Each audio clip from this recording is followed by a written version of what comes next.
নমস্কার, নিউজ 18 বাংলায় আমি অয়ন। গত সন্ধ্যা থেকে কি হলো? গত সন্ধ্যা থেকে আবার শুরু হলো পাক উস্কানি।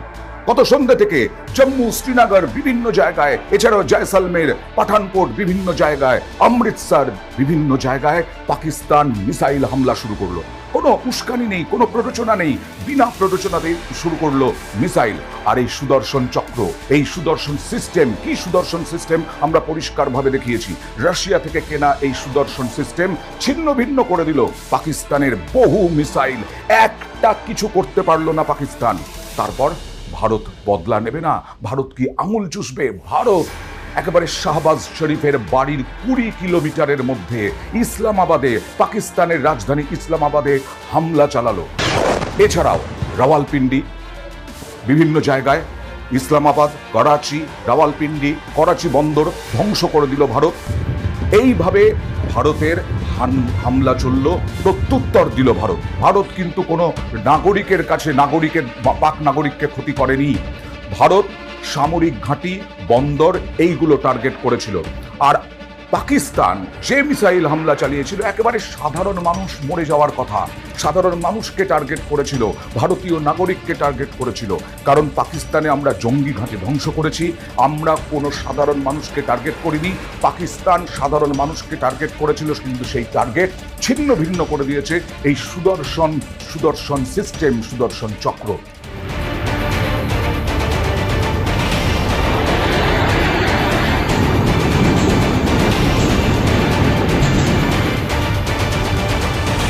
এর সঙ্গে সঙ্গে আজকে আমরা দেখলাম যে পাকিস্তানের প্রধানমন্ত্রী শাহবাজ শরীফ, তিনি কোথায়? আসিম মুনির সেনাপ্রধান, পাক সেনাপ্রধান, তিনি কোথায়? অনেক জায়গায় অনেক রকম ঘুরে বেড়াচ্ছে খবর।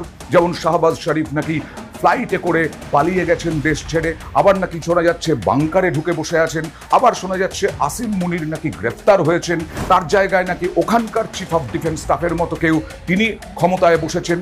এই সমস্ত কিছু শোনা যাচ্ছে। শাহবাজ শরীফ এখন কোথায়? কোনো বক্তব্য নেই তার কাছ থেকে, পাক প্রধানমন্ত্রীর কাছ থেকে। বরং এরকমটা আজকে উঠে এলো যে এক্স হ্যান্ডেলে পোস্ট হয়েছে পাক অর্থমন্ত্রকের কাছ থেকে যে আপনারা প্লিজ আন্তর্জাতিক মহল, হুজুর আপনারা আমাদের অনুদান দিন, আমাদের ঋণ দিন, না হলে না খেতে পেয়ে মারা যাবে পাকিস্তান।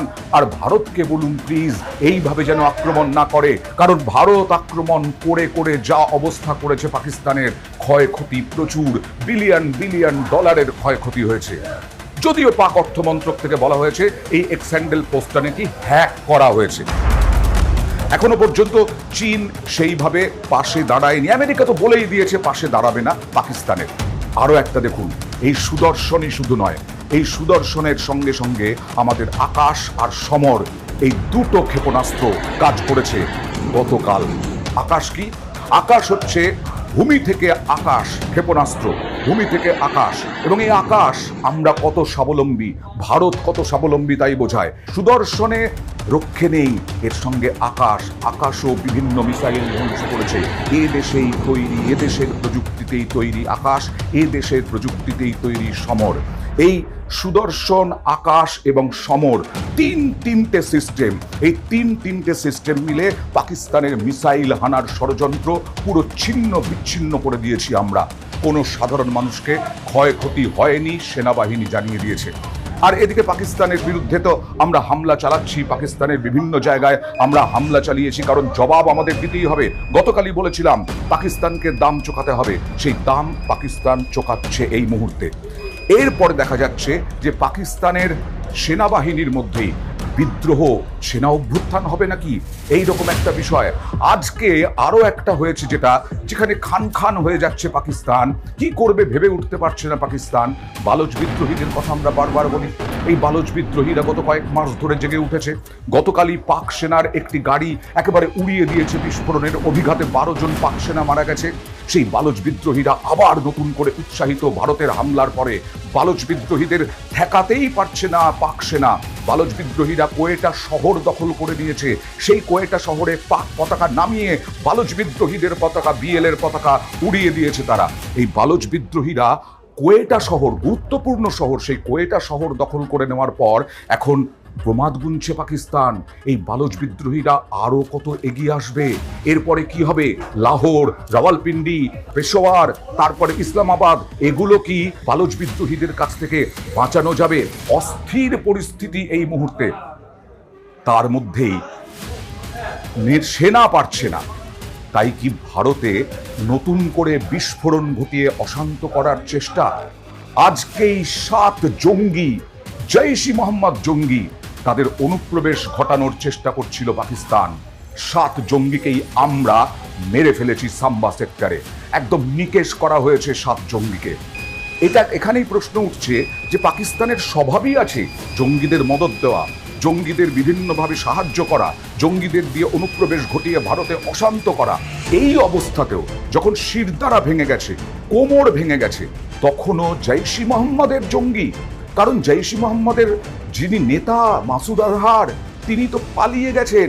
তার যে সাম্রাজ্য, সেই সাম্রাজ্য আমাদের মিসাইল হামলায় ধ্বংস করে দিয়েছি আমরা। জঙ্গি ঘাঁটিগুলোর মধ্যে যা পড়ে, তার যে মগজ ধোলাই কেন্দ্র, সেই মগজ ধোলাই কেন্দ্রও ধ্বংস হয়ে গেছে। তারপরেও জৈশ-ই মোহাম্মদের জঙ্গিরা ঢুকছে। আসলে এখানেই প্রশ্ন যে পাকিস্তান সেনা যখন পারছে না, আমরা বারবার বলি পাকিস্তান সেনার কোনো ক্ষমতা নেই, তাই জঙ্গিদের সাহায্যেই সবকিছু করে আইএসআই এবং পাকিস্তান সেনা।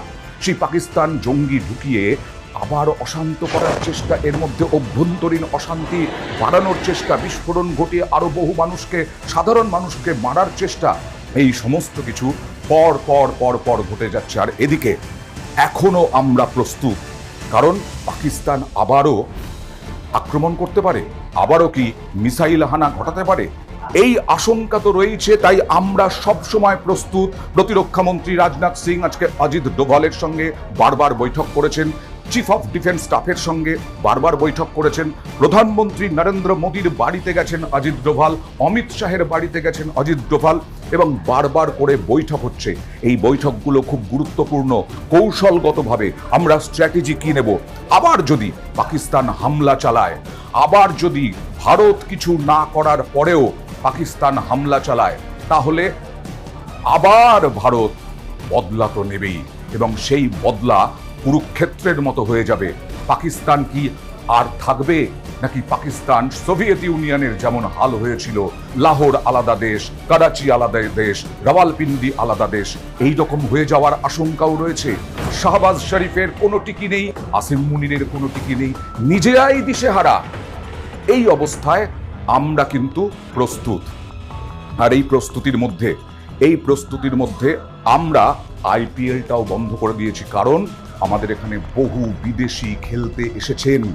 ক্রিকেট আইপিএল অনির্দিষ্টকালের জন্য স্থগিত করা হয়েছে। একে তো আমাদের নিরাপত্তা, আমাদের দর্শকদের নিরাপত্তা, ভারতীয় নাগরিকদের নিরাপত্তা, আর অন্য দেশের নাগরিক যারা এখানে খেলতে এসেছেন তাদের নিরাপত্তা দিতে আমরা বাধ্য, আমরা দায়বদ্ধ। তাই আইপিএল স্থগিত হয়েছে, যাতে বিদেশিদের একেবারে নিরাপদে তাদের দেশে পাঠিয়ে দেওয়া যায়। পাকিস্তান ছাড়া, বাংলাদেশ ছাড়া আরো বহু দেশের ক্রিকেটার আমাদের দেশে আইপিএল খেলতে এসেছেন, তাদের নিরাপত্তার দায়িত্ব আমাদের সর্বপ্রথম।